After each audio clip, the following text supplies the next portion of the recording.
안녕하세요. 뷰스트입니다. 이번에는 회귀 분석, 즉 리그레션 어널리시스에 대해서 공부해 보겠습니다. 데이터 분석을 하시는 분들은 자주 사용하게 되는 방법인데 정작 개념은 모르는 상태로 오픈소스만 사용해서 결과만 뽑기도 합니다.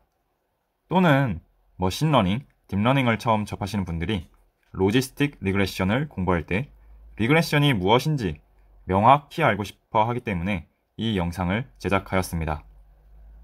그러면 회귀 분석은 무엇이며 언제 사용하는 것일까요? 우리는 먼저 분석하고자 하는 데이터를 알아야 합니다.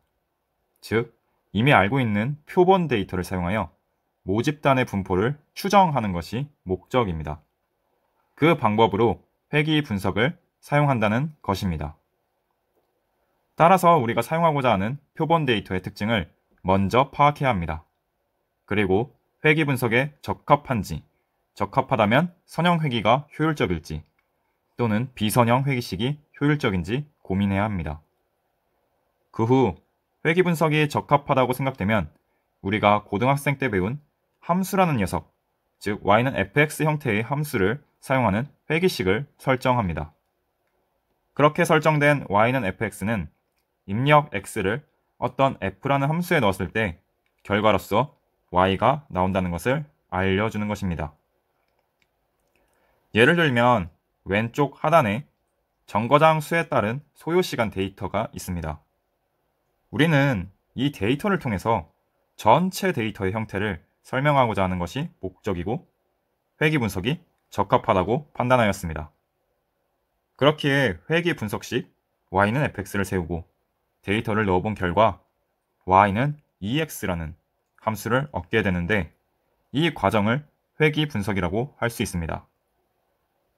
앞서서 설명드린 것을 다시 한번 정리를 하자면 우리가 알고 있는 어떠한 사실을 통해 도출된 결과들을 분석하여 이것을 가장 잘 설명하는 함수를 구하는 것을 회귀 분석이라고 합니다. 여기에서 우리가 더 나아가면 회귀 분석을 통해 얻은 함수 f로 새로운 정보에 따른 새로운 결과도 추정할 수 있게 되는 것입니다. 이러한 회귀 분석에는 두 가지 모형이 있는데 결정적 모형은 완벽한 비례식의 모형입니다. 앞에서 설명드린 전철 이동시간 함수가 y는 ex였는데 이게 결정적 모형인 것이죠. 반면에 통계적 모형이 있는데 현실에는 완벽한 비례식으로 정의되는 것은 없기 때문에 말 그대로 통계적, 즉 확률에 따라 오차도 발생하는 것을 염두에 둔 모형입니다. 그럼 통계적 모형의 예시 중에서 데이터 특성에 따라 선형 회귀 또는 비선형 회귀라는 접근 방법을 다루어 보겠습니다. 왼쪽 그림을 보면 초록색 동그라미의 데이터가 선형적인 관계로 분포되어 있는 것을 볼 수 있습니다. 따라서 이런 데이터에는 선형 회귀가 조금 더 효율적일 것이라고 생각할 수 있죠. 반대로 오른쪽 그림은 검은색 동그라미들이 선형성이 없어 보입니다. 그렇기에 비선형 회귀식을 통해 접근해야 하는 것이죠. 지금까지 배운 것을 요약하자면 회귀 분석의 목적은 데이터의 분포를 쉽게 이해할 수 있게 어떤 함수로서 표현하고자 하는 것입니다.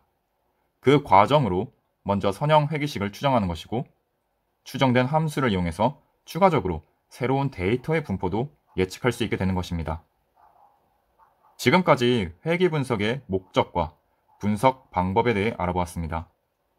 아직 온전히 이해가 안 되셨더라도 조급해하지 말고 천천히 공부해 나가시는 것을 추천드립니다.